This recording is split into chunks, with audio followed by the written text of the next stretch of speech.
a couple of chairs brought on stage for the folks who need to sit. Kh'asheechtlaa.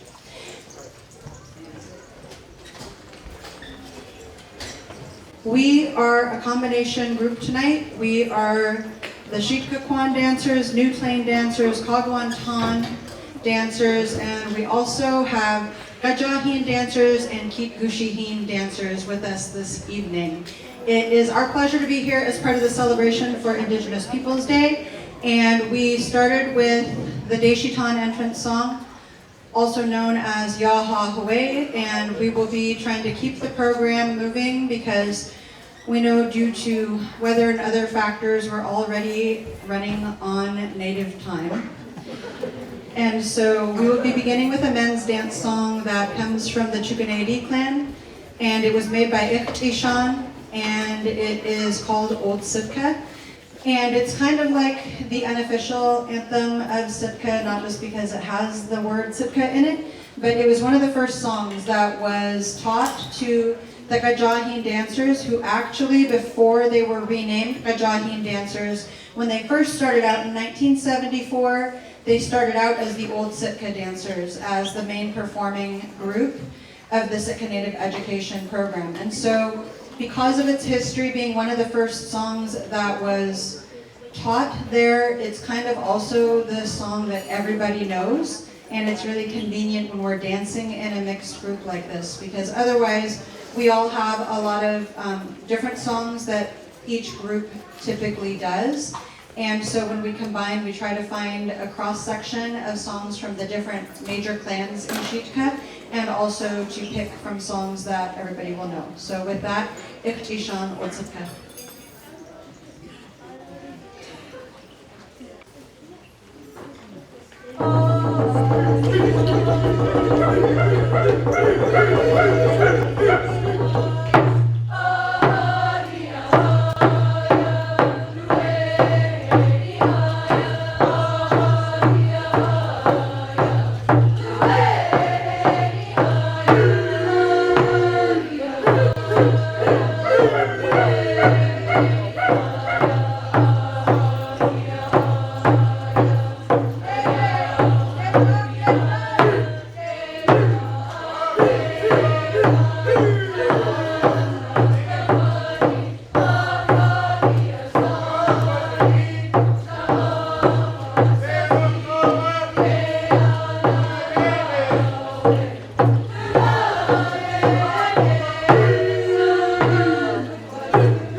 next song that we'll do is a ladies' song. So the guys will get situated behind the women, and it is called Haa Ḳusteeyí, and it comes from the Kh'asheechtlaa clan.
This is called our Yeidikook'áa series, and the songs are Tlingit, but the style of dances are imitation of the Yeidikook'áa, or Haida people. And many of the songs, other than the entrance and exit songs, are what we call love songs. And in those love songs, they're not like what you would consider to be love songs in an American or Western tradition. They're not usually songs of romantic love, but they are sung with love for people who you want to express gratitude for. And when these songs are made, they don't write the name of the person who they want to recognize in the verses. What they do instead is, if a person is the child of a clan, meaning that their father comes from that clan, they write that verse to the children of that clan. So we are matrilineal, we are whatever clan our mothers are. So for example, I'm Tlingit, which comes under the raven moiety, and we use the frog as our crest. But I am the child of the Haa Ḳusteeyí, which means that my father is Haa Ḳusteeyí.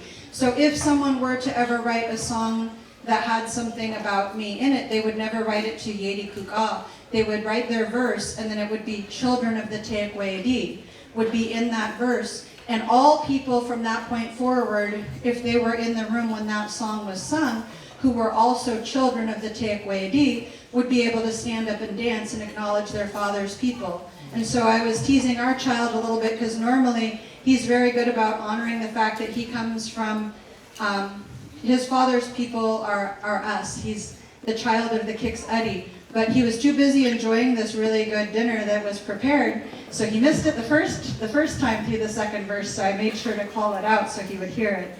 And that's how we acknowledge our father's side, even though we're matrilineal. So the next men's dance song that we will do is called Kwáan, and it belongs to the Kaagwaantaan clan. And it also has this specified in one of the verses that is sung to the Kaagwaantaan Yeidikook'áa, or the children of the Kaagwaantaan. So people who are Kaagwaantaan would not stand up and dance to acknowledge that. People whose fathers are Kaagwaantaan would stand up to acknowledge their father's side. And so this is called Kwáan, and it belongs to the Kaagwaantaan clan. And it's another men's dance song.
We are trying to do songs that represent a wide cross-section of the clans here in Sitka.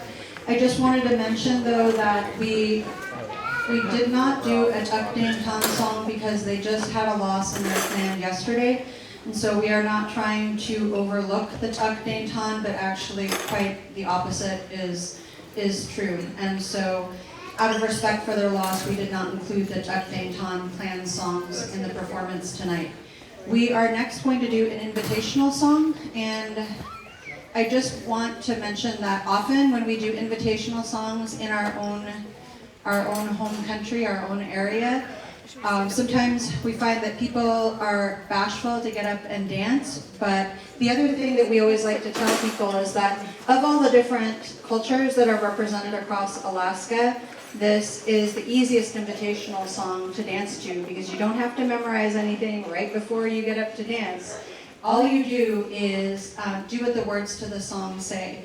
And the song is called Haa Ḳusteeyí, but it's also known as the Raven Peace Song. And so to dance this one, all you need to do is put your arms out like raven's wings and then dance like you've got a little bit of a limp.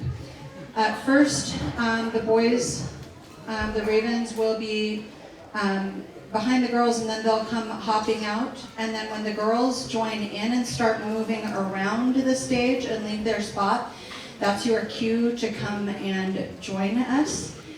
And if you can't make it all the way up onto the stage, that's okay. You can dance in the aisles or wherever suits your fancy. But the other thing I want to mention about invitational songs, whether it's us doing an invitational song or whether it's, the Mount Edgecombe dancers that dance at our different community events, it's actually the best way that you can show your appreciation for dancers who are spending their time to come and dance for you. So when the girls start dancing around the stage, feel free to come up and join us, or you can, like I said, dance in the aisles, and we would love to have you. Haa Ḳusteeyí, and it belongs to the Tlingit clan. Kh'asheechtlaa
to those who joined us.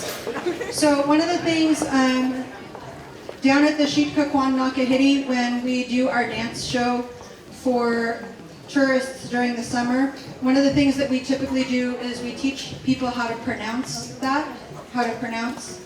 Thank you. And one of the things is that I think, we're never remiss to do it even in our own home community, because that sound that's in the middle, that's called a voiceless L, a lot of people struggle with that, and so it ends up coming out sheesh, like an SH sound in the middle.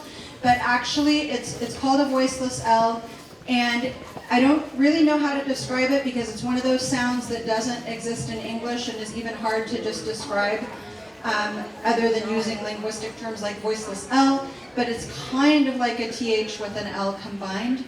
And you really can't make the sound without spitting a little. So if you guys could just try it, it's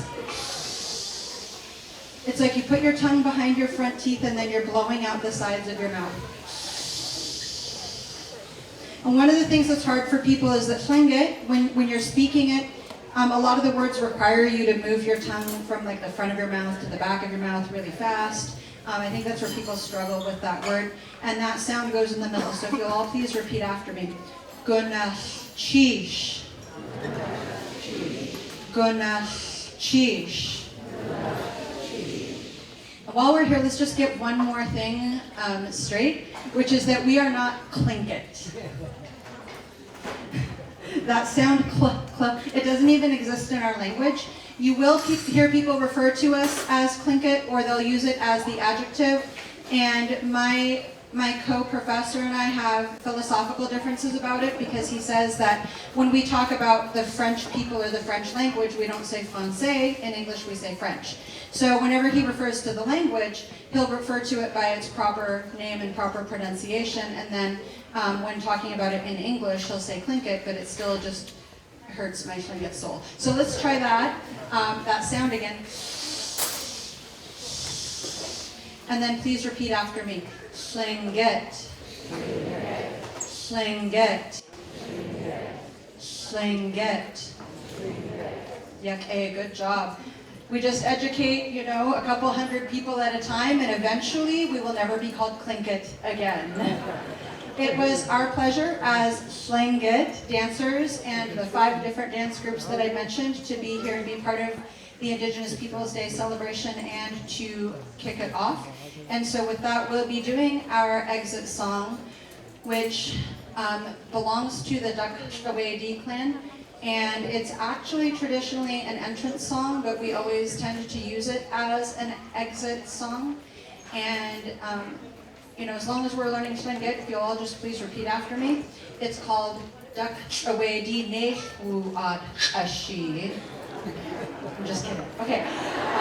That is what it's actually called, but I don't expect you to pick that. But if you come to one of the different Tlingit language sessions that are going on tonight, maybe you'll be able to kick that title right out there, come right out of your mouth. Before we do our exit song, I would just like to acknowledge, I thought, I saw somewhere, the Naal, or clan mother of the Ak'w clan, to whom this song belongs, is sitting over there, Kh'asheechtlaa, also known as Xaanatlseix. I would just like to acknowledge her as the clan mother of the Ak'w, since we are doing their song this evening.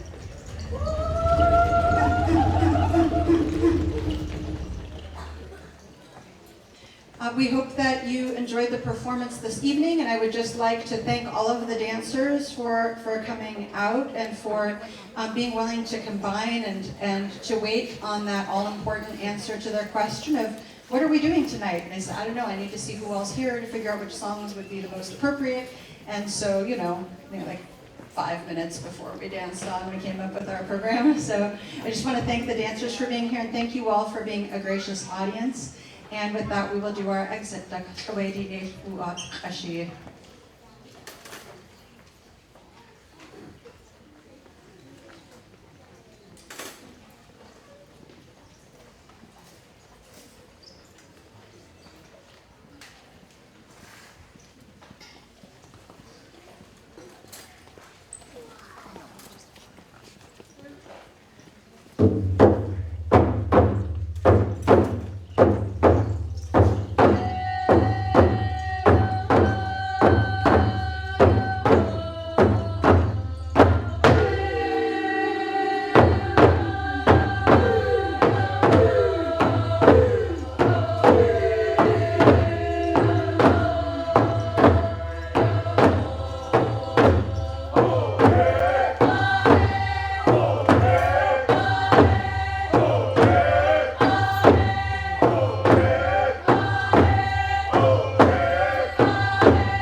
Hi there. It is me again, the person you're stuck with for the whole night. So, that was such a good performance by our Tlingit dance groups here in Sitka. The next thing that we have coming up is, actually I'll let Haa Ḳusteeyí, he'll introduce what's going on next. Yeidikook'áa.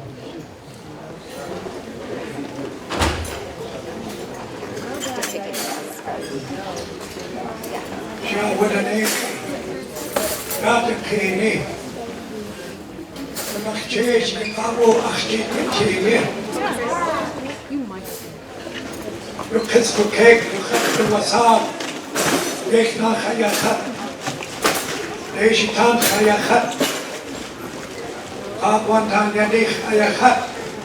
Stingit yun ang wasap nakahiti. Kakana awe ak'w nasa Kaagwaantaan.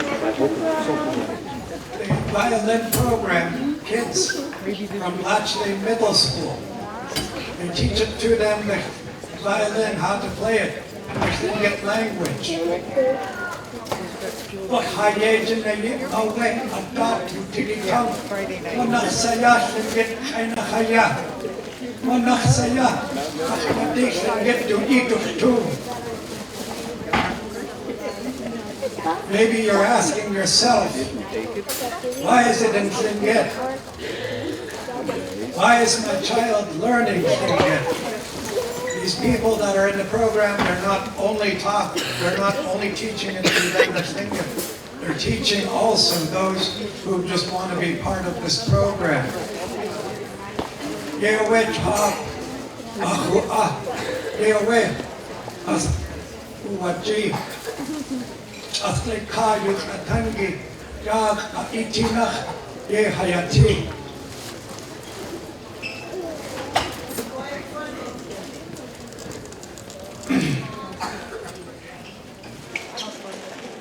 That's how it was long ago. They used to say only English is required here. But times have changed. But we still think about these things. And it's very heartwarming to see that these kids are part of this program, learning Tlingit and violin. There are some of these children in this program I've not heard talking English. They greeted me in Tlingit only and talked basic sentences, but where I was punished for speaking it, they're learning it. And to also to Mr. Larson, the music teacher, for inviting me to be here with you all. Oh my God, I couldn't find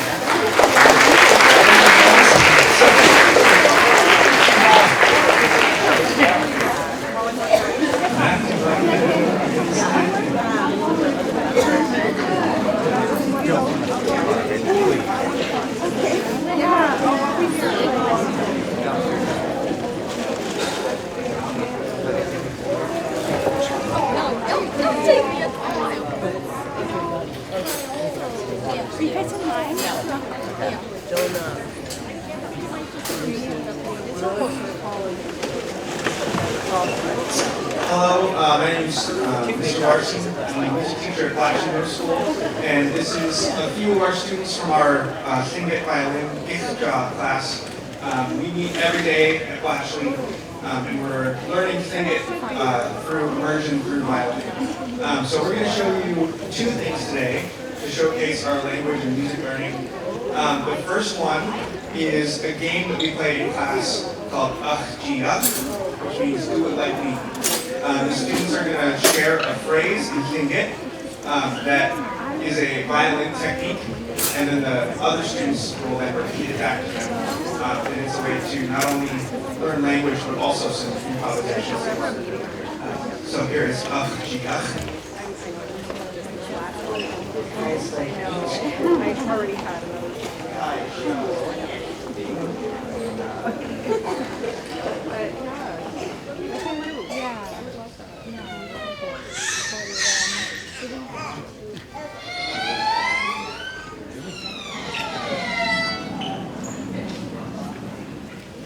X'aanatlseix.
Yeidikook'áa.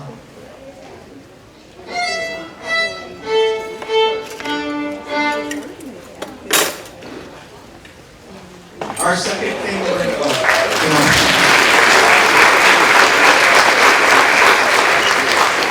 Our second thing we're going to show you is the language warrior chant, Haa Ḳusteeyí. We're going to say it in English first with some hand signs, and then we're going to sing it as well as play it on our violins. And you can follow along with those hand signs. Yinde ya nye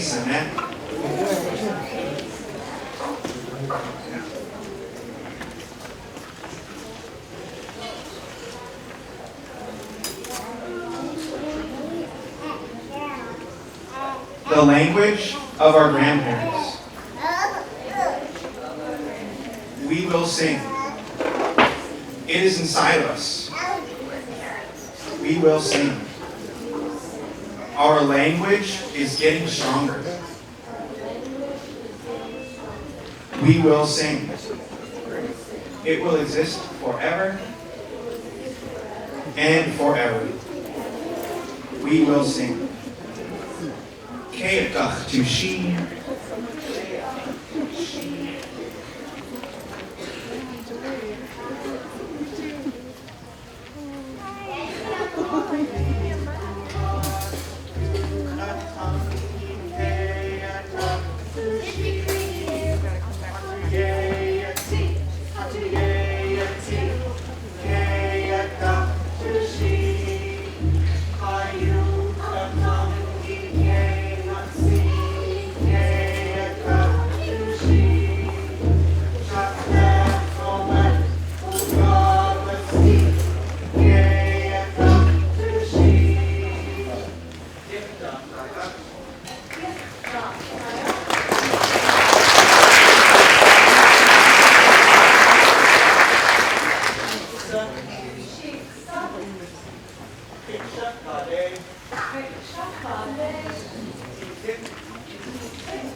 think we're just about ready to have our panel discussion.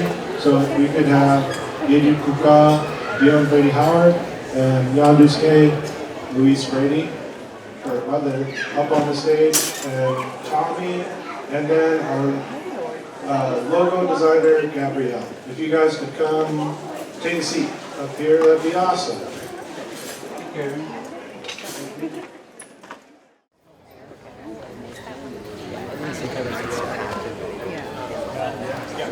So, as you can tell, we've kind of shifted away from what was on the program, and we had a couple of people who, at the very last minute, when I say last minute, I mean I asked like 30 seconds ago if they would come up. Like, that's about as last minute as you can get with this kind of thing. So I'm very grateful to have our 4 panelists up here. We have one question for them, and that is, what does Haa Ḳusteeyí mean to you? So for those of you who have no idea what Haa Ḳusteeyí means, in Tlingit, when you roughly translate it, it means our way of life and our way of being. So we as Tlingit, the thought process was, everybody else, their version of Haa Ḳusteeyí is going to be different than mine, or Dionne's is going to be different than her mom's, or that was the thought process with the question.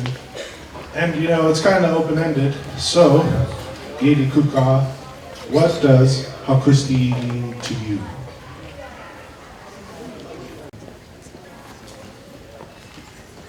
So due to some weather concerns, I am one of the people who was asked just a little more than 30 seconds ago, but not much more than 30 seconds ago. And so it is a really, really big question. And I think that for me, when I'm looking at Haa Ḳusteeyí, it really is all-encompassing. And one of my biggest concerns, just as someone who has been learning about Haa Ḳusteeyí for my whole life through the Sitka Native Education Program and then through involvement in the dance group that my mom and late grandmother started, the Kwáan dancers, as well as doing, I think, like 4 or 5 different stints as the dance show coordinator for the Nakahiti dancers. A lot of my life has been sort of cultural education, but on the side, and what I mean by that is just that I taught at Mount Edgecombe High School for 23 years, and 2 years before that in the Bristol Bay region. And so cultural education, trying to share the things that I was really blessed to be able to learn from the elders and the instructors at the Sitka Native Education Program had very much been kind of a side gig, for lack of a better way of putting it. And I retired from Mount Edgecombe High School about a year and a half ago to move into a full-time Indigenous Studies position at Outer Coast, where I now teach Indigenous Studies. And it has enabled me to spend more time involved in cultural education, both in the place-based education that we have and that we offer at Outer Coast, as well as spending more time in the community with cultural education and not having to choose between those things and whether I want to have a career, which is what I often had to do at Mount Edgecombe. But one of my biggest concerns about Haa Ḳusteeyí is that when we look at the history of cultural assimilation through not only residential schools that we've been reading about, when we look at all of the different articles that have come out and all of the different studies that have come out ever since more bodies were discovered at the Canadian residential schools, but just the educational institutions in general. They didn't have to be residential schools, and especially in Alaska. In Alaska, all of that was brought into our own home villages. Kids didn't have to necessarily get removed from their villages and sent somewhere else for those same kinds of things to happen. Our ancestors were forced away from our language, and they were forced away from our culture. And so Haa Ḳusteeyí was very much endangered, and it still is.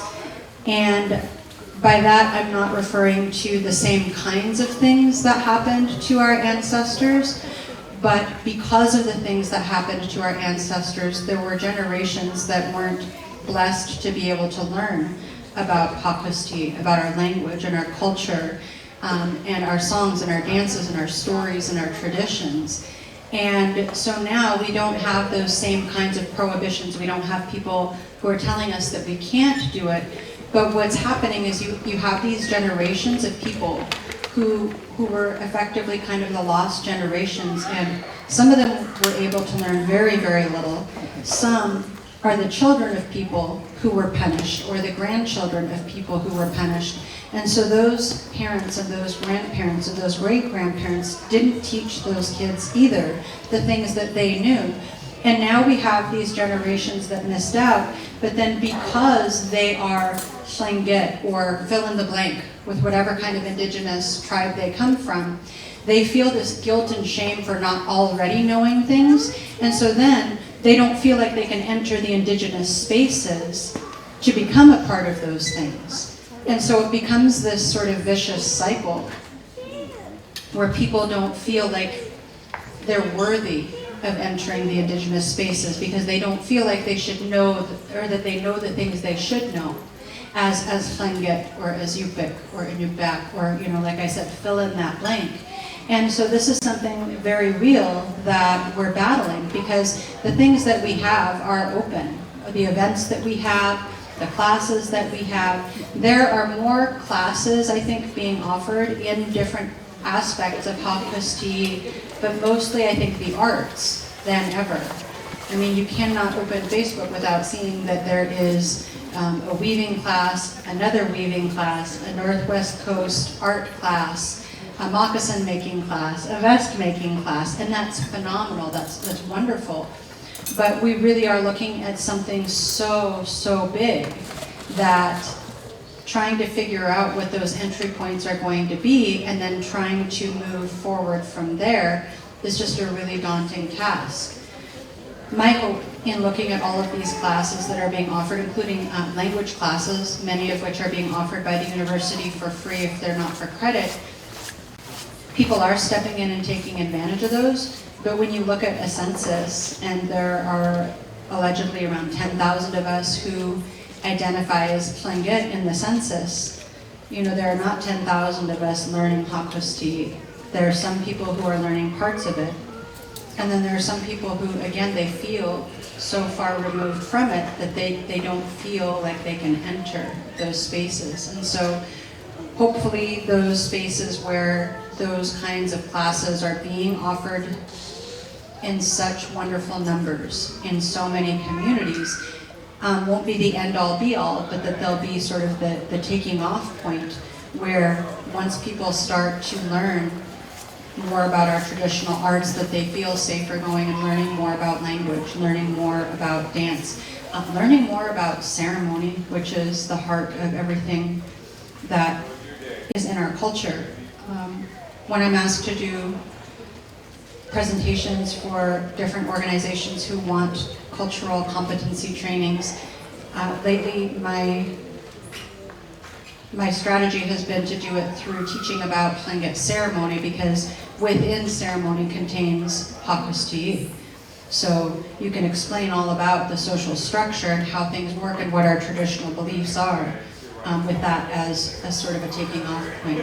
And so it is a really daunting question, but not only is it a really big overarching question, but looking at how it is that we're going to make sure that Haa Ḳusteeyí continues to exist, you know, until the end of time, is an even bigger question. It's something that takes, you know, it takes everyone. It takes all kinds of people who have the knowledge in the different areas and are willing to share it to continue working on that.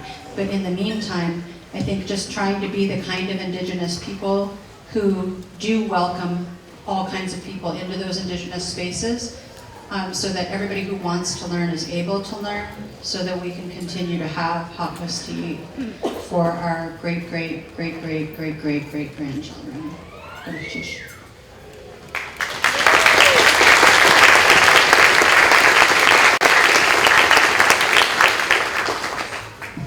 Hello, my name is Gabrielle Hammock.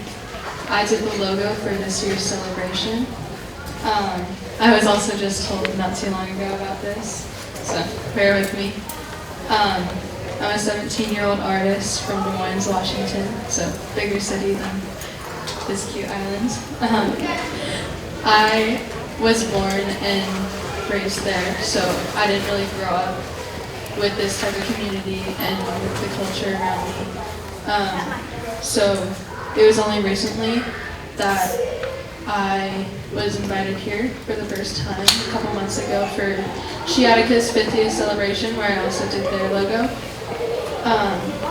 And I think that's where I really felt the real weight of our community, and just seeing how friendly everyone is, and it felt like family immediately, and I think that's what it means to me. To go from not knowing much about my culture and to just being welcomed with open arms, I think that's what it really means to be Native.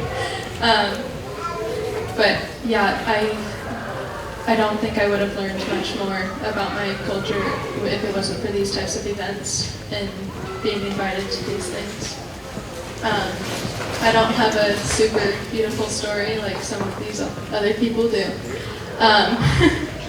But I did want to come up here and offer a different perspective on things.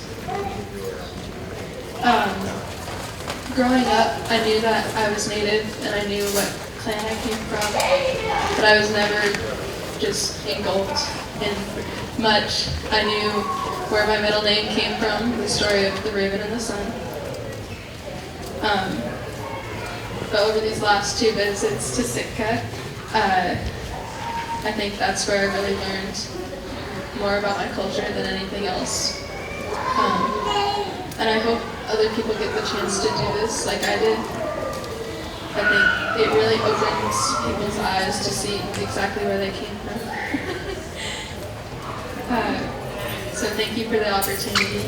I really appreciate everyone and everyone's support. Thank you.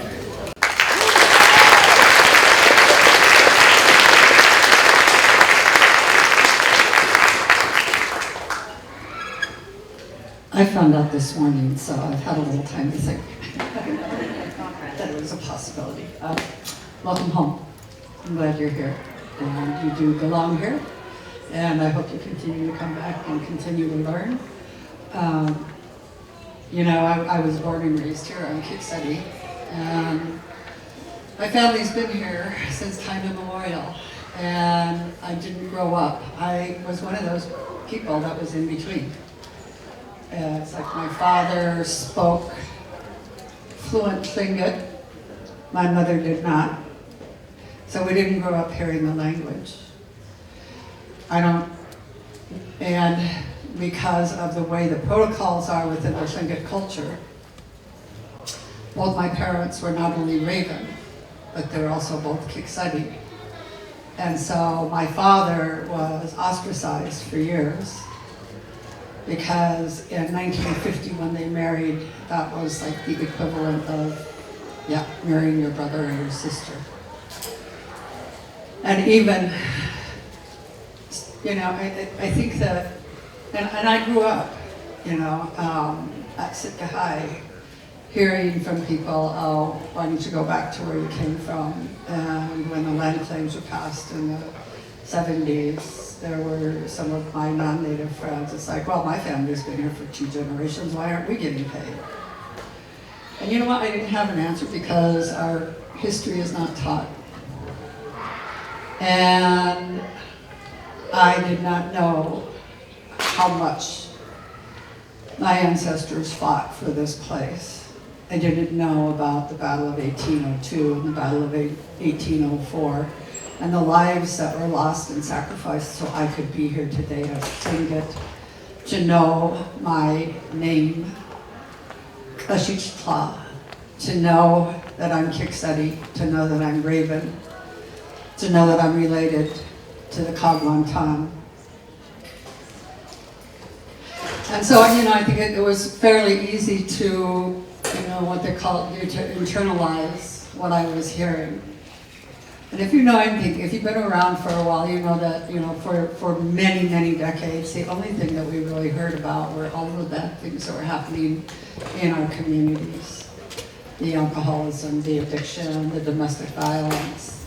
And I really believe that, we came to be defined not by the good, not as a Tlingit person that's been here for centuries, but someone whose life I was destined to suffer because of the color of my skin and because of the birthright I was told that I had. And it's only through people like my mother, like my father, like Esther Littlefield, because as I started getting older, I wanted to, older, I was like 21, 22. And I took a beading class from Esther Littlefield, and I told her, I really want to learn culture. And I had really hoped that she would sit down and talk with me for hours on end to tell me about what our history was. The one thing I remember that she said, she didn't say a lot, but she said, everything in our culture is about respect. It's about respect for everything in the environment. It's about respect for everything around you. It includes even the rocks that you walk on. You have to have respect for them. You have to have respect for the trees. You have to have respect. And, that was it.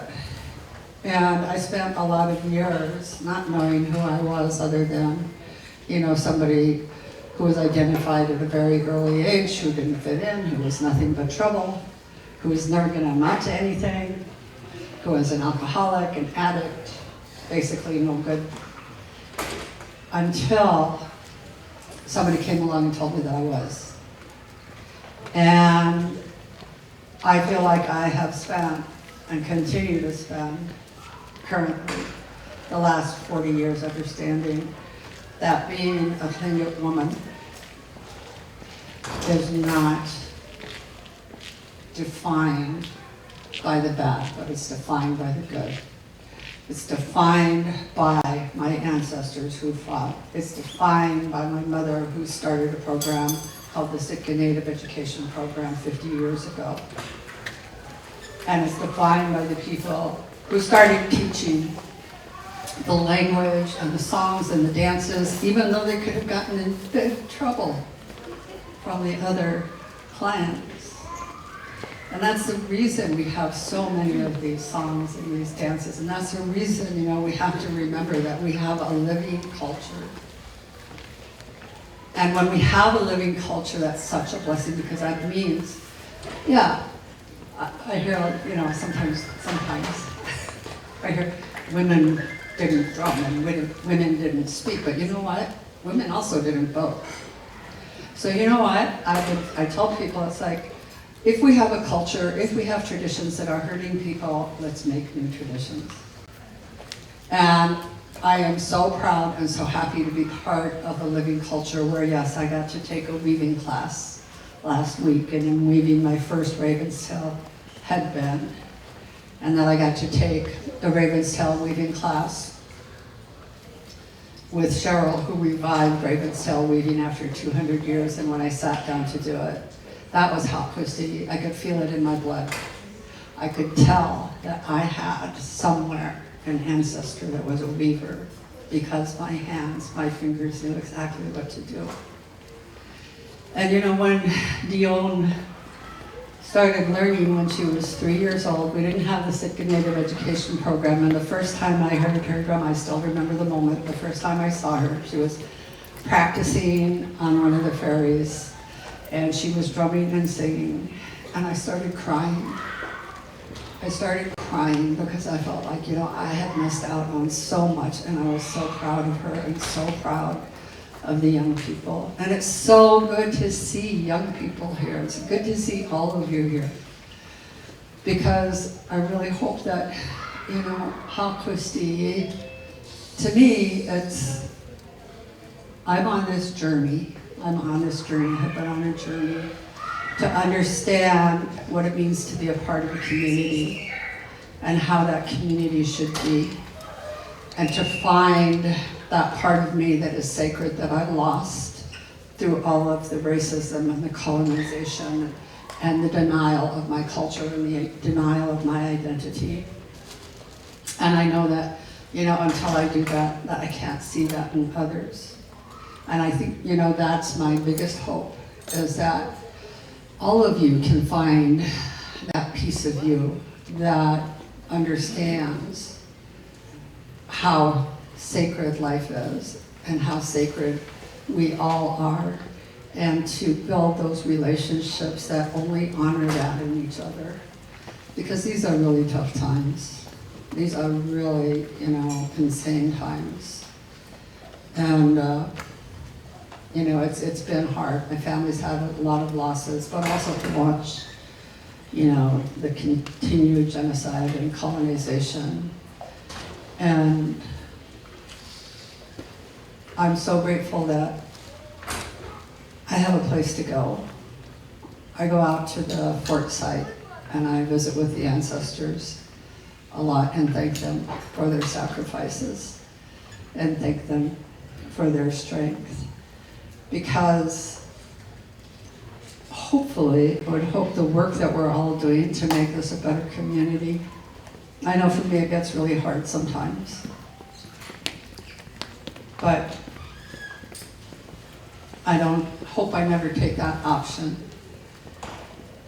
to just cut out, just to stop trying. Because I think about, you know, I have great-grandchildren now.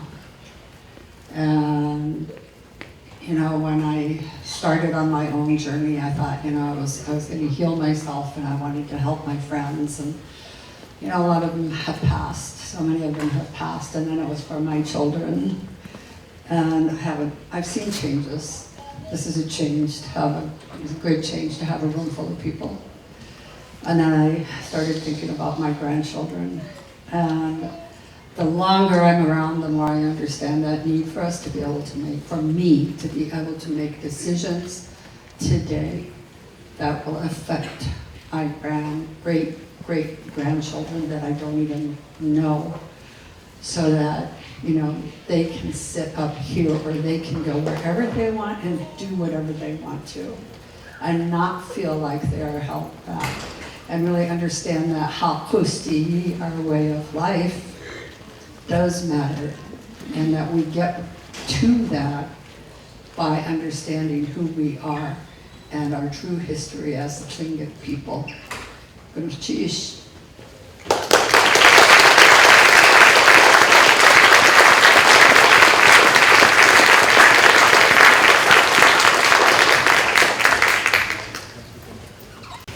Thank you. My name is Tommy Joseph. I'm Tlingit, Kaagwaantaan, from Kh'asheechtlaa originally. I come to Sitka about 40 years ago. My journey in my culture and learning my culture was through the arts.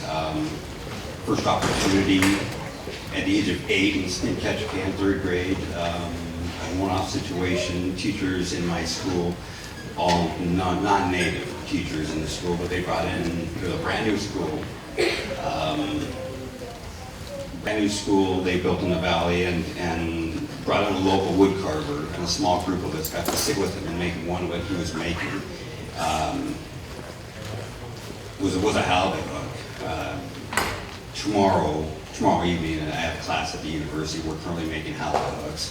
That was 8 years ago. I mean, I was 8 years old when they did that, so that's 52 years, a long time ago. And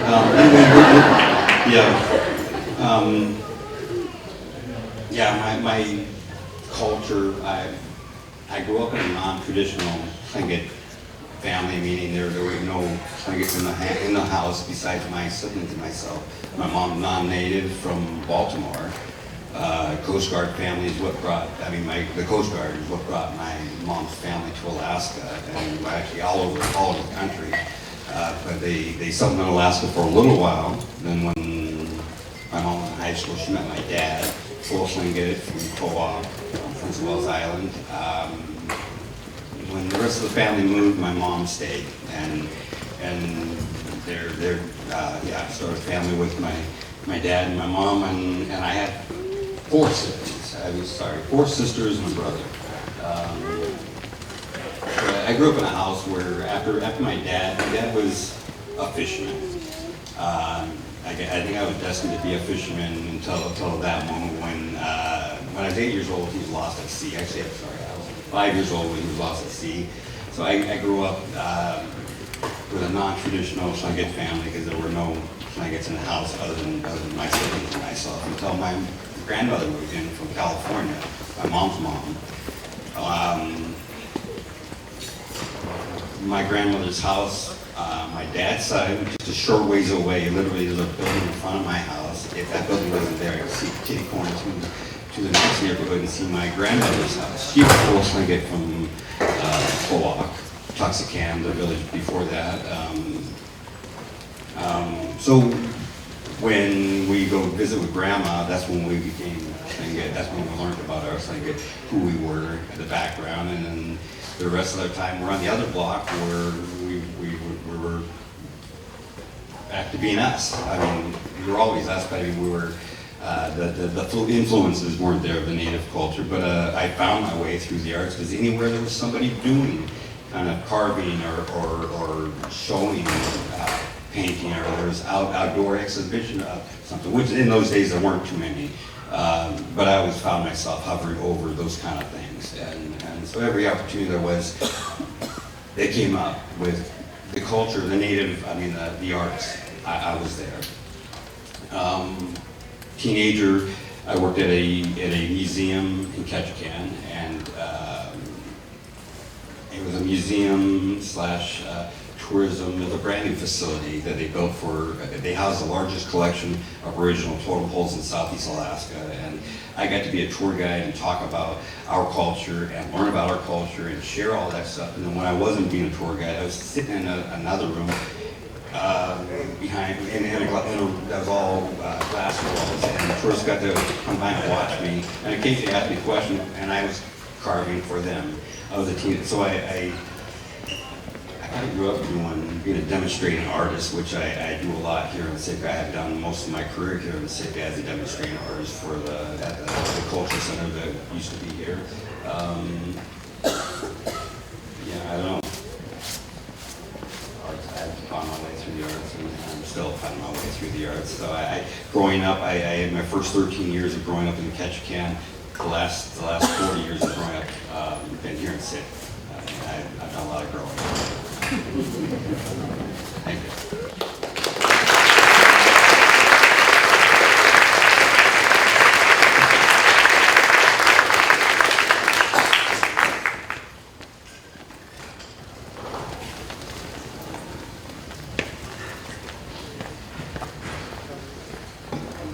Normally I don't have a speech or talk to people like this. Normally it's people come to me and ask me questions, and I share whatever that way. So this isn't really new to me to stand up in front of people like this. So anyways, that's what I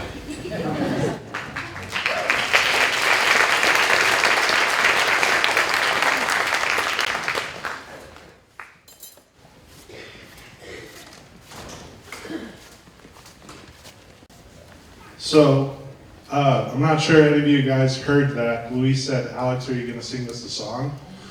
So, had to crack a joke real quick. My Uncle Herman, he was one of the panelists. Anytime he has a microphone, he always starts singing, "If I were a rich man, doobie doobie doobie doo." Every time, so I had to sing it real quick just for Louise. Yeah. So we still have some time before the next events are happening. So if anybody from the audience has some questions that they'd like to ask our folks, now would be a perfect time. Just stand up. We got a mic right here.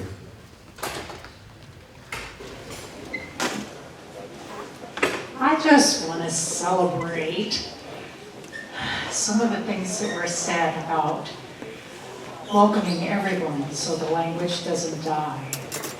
And at Hoots Elementary School, I know a 7-year-old, a first grader, who says he only likes recess and Tlingit. And he has long blonde hair, and I just am so grateful that he has that opportunity, because our traditional schooling, academics, isn't for everybody. So I am so thankful for that grant, and so thankful for his teacher, that he can have something he likes about school.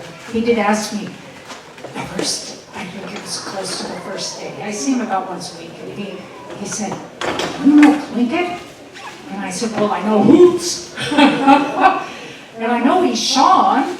And he said, "Well, I hadn't heard that one yet." And then I sang, "See, happy birthday, see, I sang that to him, and he said, "Yes, we have heard that."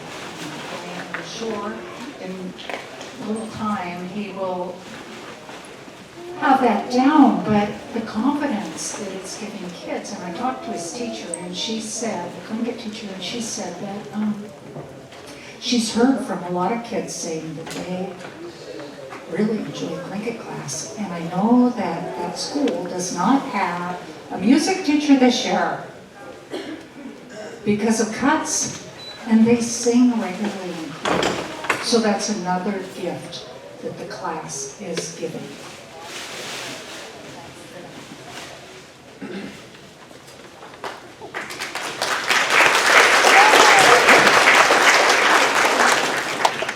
My hats off to you folks up there speaking for your culture. I grew up learning about the culture when I was in school, but I really didn't know a lot about it. My name's Brian. I've always been really impressed with the Raven story, how he steals the sunlight. But I have a question for Louise, I believe.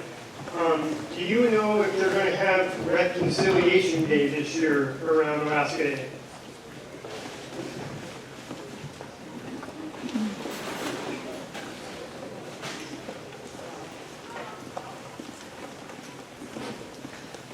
Maybe.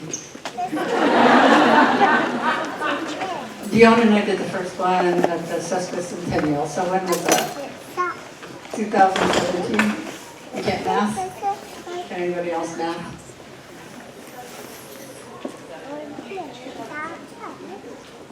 So that was 7 years ago, and I have been thinking about that. I would like to, but I think it's time that we add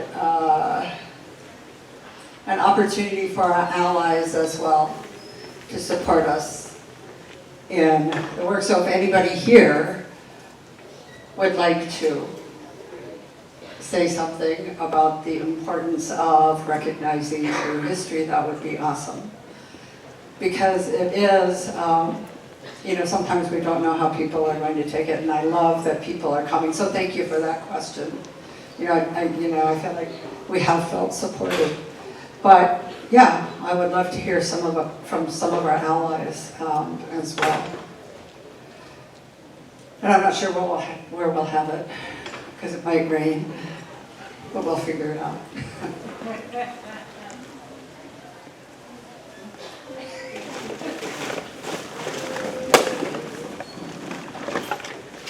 So both Mom and I are going to be out of town for Reconciliation Day.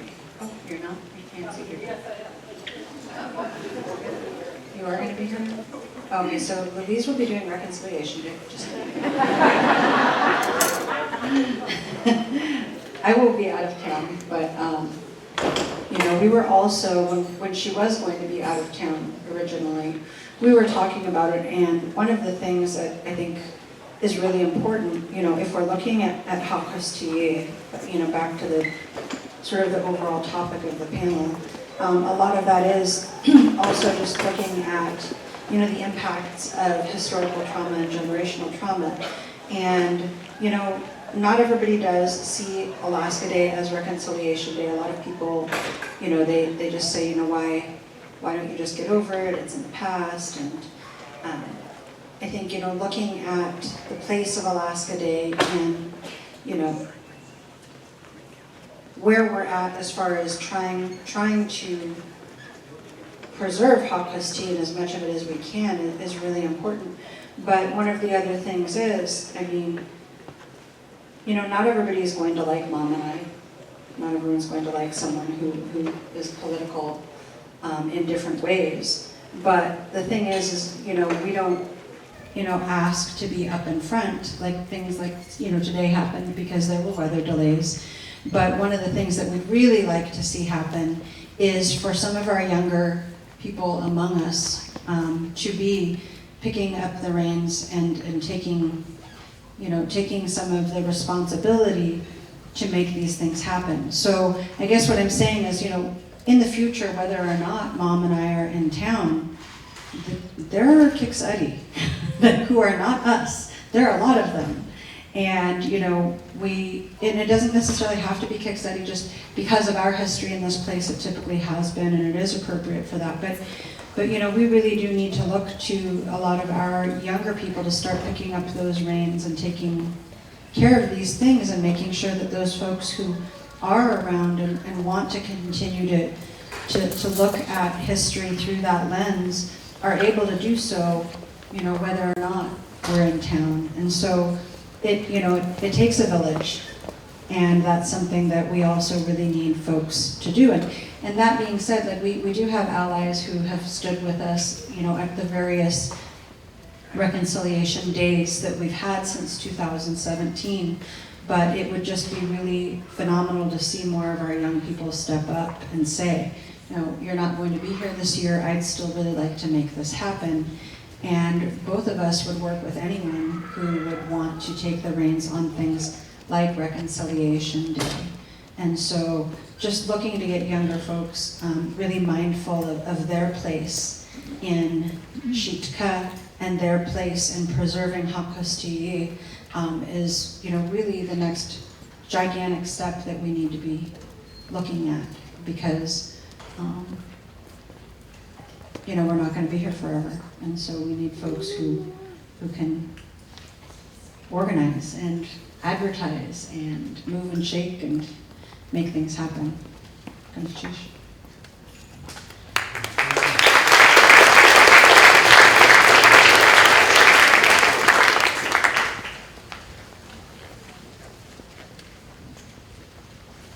My name is Eric Jordan, and I grew up in the neighborhood with Louise and Dionne, and I worked with Bill Brady at church in the recovery program as a therapist. I just want to say what you just said, Dionne, is so true. The trauma those of us who work in the field see, and the grief and the anger, it's so sad for all of us. And as the son of an immigrant, what's going on in this country right now, my first wife was an immigrant from Korea.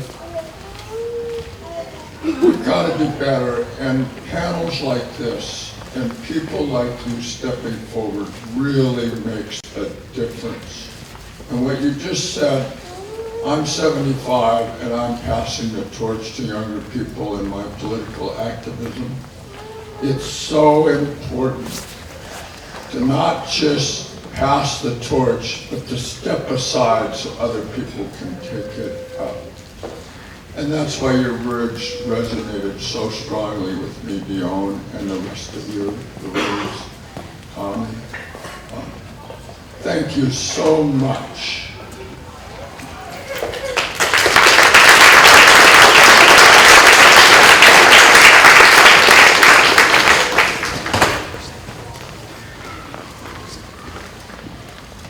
I am not from here.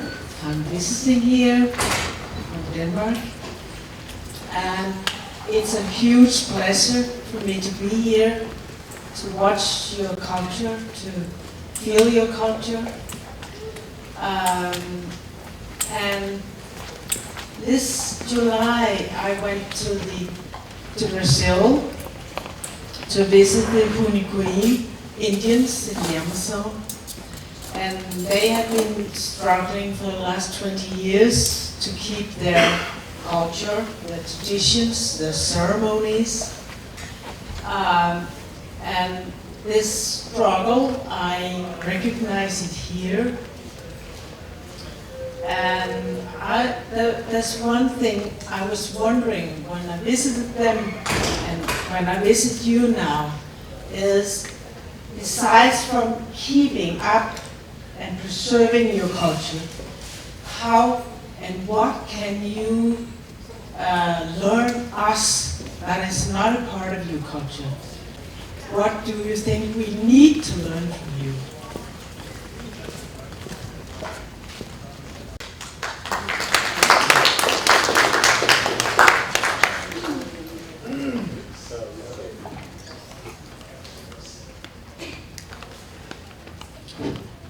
Yeah, good Chief for the question. There's just so many things, and I think, one of the things I really would encourage people to do is to, really understand what an ally is. And then I think because it's a challenge, it's getting harder and harder for me to live here. Financially, emotionally, spiritually, just because of all the changes, the gentrification, and I think part of it is showing up. I mean, really, it's showing up to these places. I worked for the tribe a while ago. And, we were planning a meeting with the Alaska Department of Fish and Game, and between our cultural committee and the Alaska Department of Fish and Game. And so the staff from Alaska Department of Fish and Game immediately wanted to send us an agenda. I said, no, we know what your agenda is. We know what you want to do. We would like you to come and listen to us. And I think that, even though there are so many challenges that we have been really, really, really resilient, all of us. Any of you Indigenous people sitting here right now, we're amazingly, amazingly resilient. To have had so many different things, so many different policies, termination policies of all the different governments, trying to get rid of who we are. But we're still here. We're still strong. And I would encourage you to, reach out to the different organizations to see how you can help. I was just, people are struggling. It's great that classes are being taught at the University of Alaska Southeast. Call your representatives, call people, say, it needs to be in the colleges, it needs to be in the schools, the history needs to be taught in the schools. It's like, really the tribe is thriving, but it's thriving on grants, it's thriving on soft money. We don't have a land base, we don't have reservations, we are not allowed to tax. So, the whole thing is we're, dependent sovereign nations. Can you imagine trying to run the city without taxes? We have a lot of struggles, and I think I'm going to put in a pitch.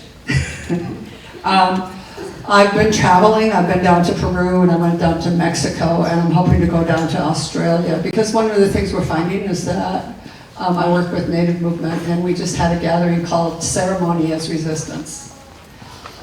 And ceremony to me is the ideal of what we're looking for, how we want our communities to be. And we're hoping, a friend of mine had submitted a grant to bring some people up that I had met in Mexico.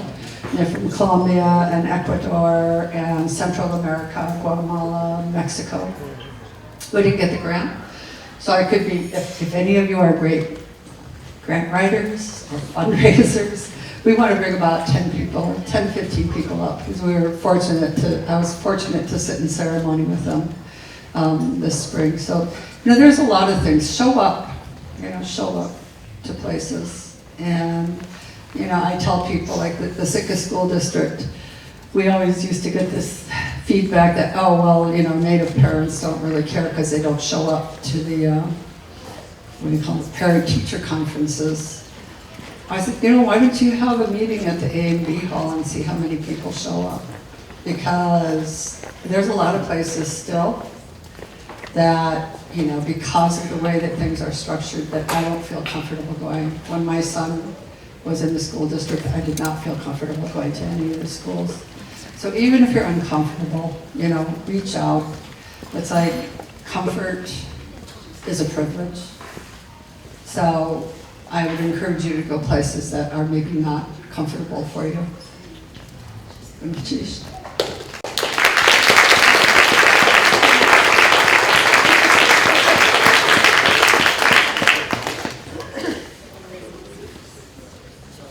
Hello, my name is John Young, originally from Huna.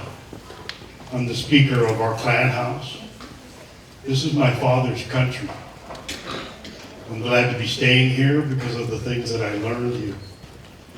One of the things that I learned here while I've been traveling the back roads in the woods is the animals that want to tell us stories. I have so many stories. I could sit here for an hour and talk to you about what the animal people are telling me and showing me, and the things that I want to know from them, they teach me. I've been sober 35 years, and these are the things I learned in my father's country. That the animals are out here. They don't just fly around, and they know us. They've known us all our life. And our stories, if we pay attention to them, they'll come to your house and talk to you. It's the first things you hear in your head. I've talked to the smallest little bird when I found that their baby died. And what they did after I gave the baby back to them is they knew where I lived, came to my front door when the sun came up and sang me a morning song to know that I was the one that brought their little baby back to the woods. So when I pay attention, walk around, look up, and pay attention to the birds and the animals that are around me, they're telling a story to you. They want you to pay attention. And when I was paying attention, they told me so many stories, and how the Raven and Eagle clan protect one another. You would think that the mothers and fathers of the Eagle clan would be the one protecting them. But I found out, and I took pictures of it, have a video of it, where the Ravens were the ones doing the security for the young eagles that are out there taking their first bath. And they told me, the Raven clan showed me, and I talked to Uncle Herman and told him the story that they told me, and how they acknowledge when one of theirs passes away, how they do it, and how they show others. If you pay attention, they are out there. And if your first things in your head is what they're wanting to talk to you about. It's amazing. I could sit here, I've been trying to figure out how to get in front of you guys and tell you the stories they've been telling me. It's amazing. When they know you, they know all of us. They've known us since we were kids, playing around out here. I grew up in the Raven house. My father was a house sitter. So I know they've known me all my life. And to be in my father's country and to hear and listen to these stories, and I know that some of you guys don't believe, but Bigfoot helped me out one day when I was out there in the woods walking around. He was watching me, or she was watching me, and helped me. I gave a jewelry container out of the most beautiful tree I ever seen in my life. And I had plans. And I was going to go up there and saw the branches off, bring it home, and make jewelry containers out of it. Never said a thing in my out like I'm talking to you. It was in my mind and my heart. And Bigfoot helped me out by pulling those branches out of the tree, stacking them there for me, and waiting for me to get there the next day. So I'm trying to figure out how many people are in our clan houses or in our cities that know stories that could be sitting in front of you guys and telling you how the animal people are paying attention to us. Because they know us. They've known us all our life. And sometimes when you hear me out in the hallway, that's as close as I got to until now. But I can tell you that I got a lot of stories, and a lot of it is on camera, pictures I took, evidence of how they interacted with me. So we pay attention, and if we listen to all these stories they want to tell us, then we'll be sitting here, and slack time is going around, and people want to figure out what to say. We could hear people talking about their interactions with all the animal people that are out there. You just got to pay attention. You got to have a good heart. You got to want to be able to tell stories to everybody, and they'll come and teach you. Goodness cheese.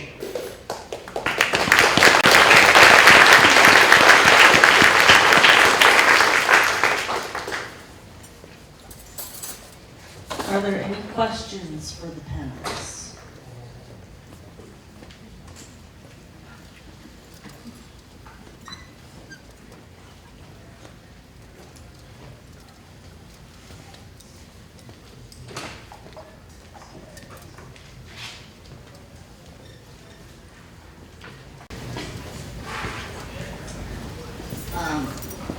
Hi, my name is Jackie. I just have a quick question. I read in the news that fewer people are moving from the rest of the United States to Alaska, and demographers are predicting a population drop due to this.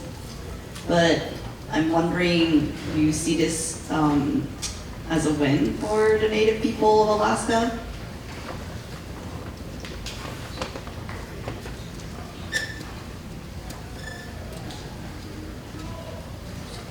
The question, I mean, sorry, to rephrase this is, do you see the fact that, you know, fewer people, you know, presumably not, most of them are not native, moving from the rest of the United States to Alaska? Do you think that could be a win for the native people of Alaska?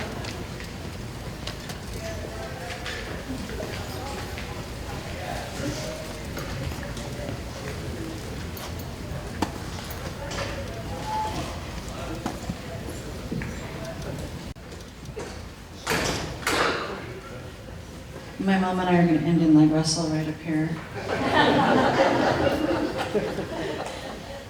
I don't know that fewer people moving into Alaska really matters. I think what matters is who's already here and what they do when they're here, as far as non-native people who've already made their way to Alaska. I think one of the hardest things about, you know, that sort of influx over the last 150 years or so, is that a lot of the people who made their way to Alaska did so during different rushes. And so their whole aim was to exploit and to extract. And a lot of those folks, you know, aren't probably still with us, but, you know, their descendants might be. And so I think what really matters more than the amount of people or number of people making their way into Alaska is just what the folks who are already here are doing, what they're willing to learn, how they're willing to live with us. Because, you know, we have a lot of things left that we're working on as Indigenous people. And like I said, we don't have necessarily the same kind of punishments for culture or language in the schools that our ancestors did. But trying to find ways to actually bring those things into the schools is still an ongoing struggle. When we're looking at renaming, you know, Coots Elementary, there was a whole bunch of pushback about taking Baranoff's name off of it. And Alexander Baranoff, if he could have, you know, extinguished our people, he would have. And people just didn't get that it was the ultimate insult to have his name on a school that we sent our children to. And if you could see the comments in the different threads on Facebook, you got to see who we live with. You got to see the people whose children and grandchildren that our children and grandchildren have to live with, the things that they said and how they said it. When we're looking at renaming the school, you know, the original ask of the school board was to rename it after a cultural educator And there were a whole bunch of controversies within our own Native community about that, and a whole bunch of fighting.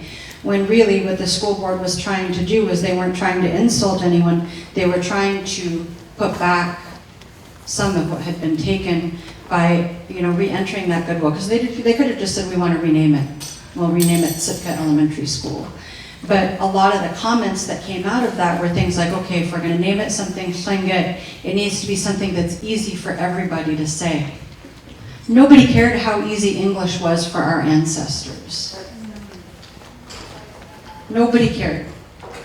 And so, realizing that, there's so much Eurocentrism left, and that's what we're dealing with, and having strong allies in those chat threads, having strong allies in those meetings, people said, well, what's going to be next? Renaming the island?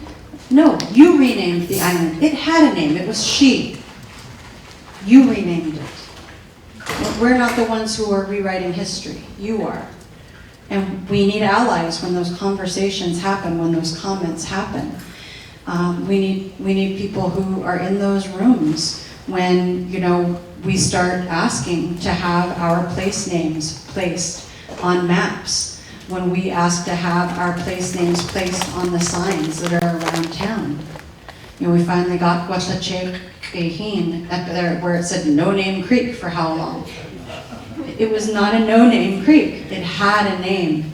It was just disregarded.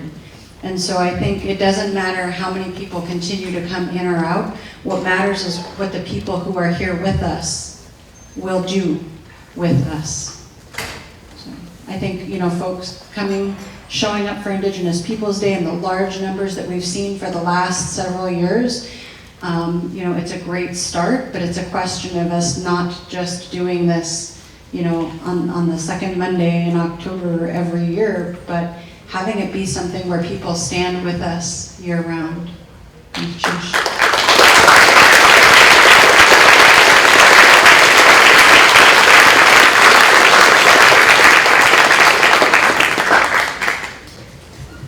Yeah, thank you very much. My name is Harrigan Violin, and I first came to Sitka when I was 14 years old to go to Mount Edgecombe. But when Dionne was talking about renaming the school, I was very active in front of the assembly because I figured, in my estimation, I wanted it named after Isabel Brady and Charlie Joseph, because they did so much with the language and passing it on to the next generations, which I didn't learn because my grandmother wasn't teaching us, because she was told that, it wasn't going to be necessary in the next, we had to adjust to the Western civilization and all that stuff. And I really felt like I knew that up in Anchorage, they named the schools after William Tyson, one of the leaders from the Yupik Nation, right next door to where my daughter lives, William Tyson Elementary. But, you say that we're the first people of this land, and yes, that is true. But the thing is they have to respect that we are, and they have to listen when we get up. I'm 90 years old now. I got up and I said what I felt, which was that they should have named that Bairnoff School after our leaders. And I just wanted to say that to everybody here, because the language, I can't speak it, my children can't speak it, and my grandchildren, because we didn't learn. And my grandmother was told, no, it wasn't necessary. But it is necessary, and so, we owe a lot to the ones that did pick it up, Charlie Joseph and Isabel, and they went ahead with teaching it, and I'd like to say that publicly. Thank you very much, because we are the people of this land. The other thing I wanted to ask was, I wanted to ask Tommy. I grew up between Kwáan and Wrangell, and I'd go back and forth as a child on the mail boats with my sister. But I knew all the Kwáan people too, and everybody. And I know that Tommy's grandparents come from there. And I met William and his wife. And I was just wondering, Tommy, I was thinking to myself, did you learn your totem pole carving through your grandparents? And you know, you shared a little of your story with us today. And there isn't very many that have learned like you have. So I thank you very much, you know, with all the contributions and the contributions of Louise's family and all the families. We need it. And you know, nobody has to tell us what to say or what to think. We know what to think, and we know who we are. And I always feel bad that I didn't learn my language, but that's not my fault, but I listened to them. So Tommy, I wanted to ask you, did you learn your totem pole carving skills from your grandparents, or how did you pick it up? Thank you.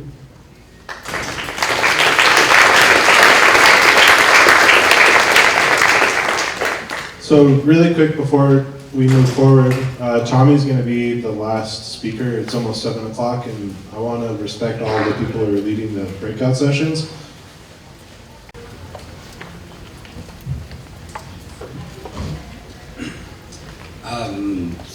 So no, my grandparents, my dad, my dad's dad, I don't know if he ever carved or not. I asked my Uncle William, who was just here yesterday or the day before from Pollock.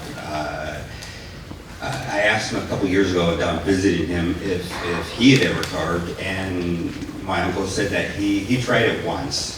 He was working with Nathan Jackson when they were young men in Ketchikan, the old A&E Hall in Dearmont, and he said he tried it once. He cut himself, so he only tried it once. He didn't try it again. But then I asked if my grandfather had carved, his dad, and he said he didn't know. He said that his dad had a trunk full of old carving tools, but they were just his carving tools. He never saw him carve or use them. So no, I never knew my grandfather. He was gone before I was born. And totem pole carving, I actually learned to do that right here in Sitka. I mean, I've been around it my whole life. Ketchikan has, I think, the largest amount of totem poles in all of Southeast, and they have the largest collection of original totem poles there.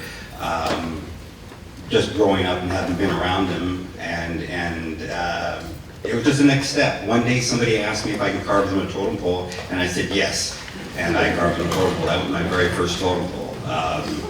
I learned to do it by doing it, hands-on doing it, and just applying whatever I had learned and seen around me.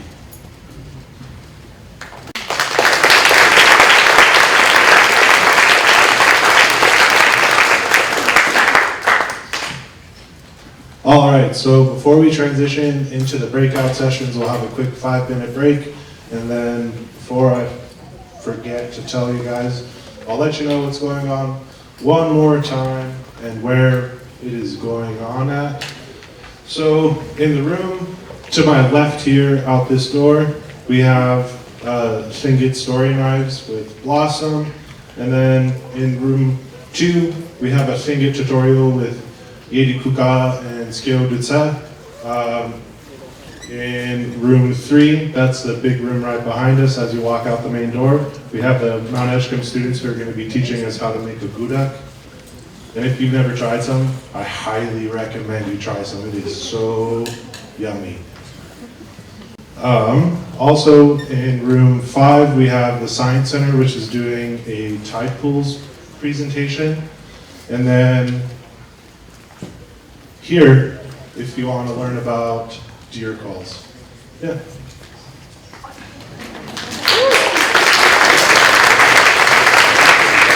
Hold on real quick, I also forgot to say there are vendors over here, so if your wife likes stuff, I highly recommend you get her something. I'm trying to convince my wife to stay out of there.